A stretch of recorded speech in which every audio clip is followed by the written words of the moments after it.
Formal nang nagsampa si Senator Erwin Tulfo ng kasong grave oral defamation laban kina Bernard Gumban, Rosebert Waupan at Benny Balontate, tatlo sa 18 ex-bodyguards na nag-akusa sa kanya na sangkot siya sa kickback scheme mula sa flood control corruption at human trafficking. Inihain ni Senador Tulfo ang kaso sa Pasay Regional Trial Court kaninang bandang 3:30 ng hapon kasama ang kanyang abogado na si Attorney Jovito Barate.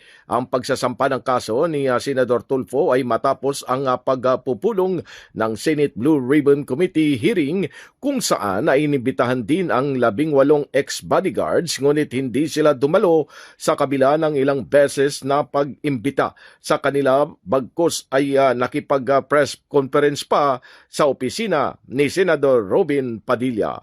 Pilipinas, mula sa Senado, Silvestre Rambulabay, Radyo Kayumanggi.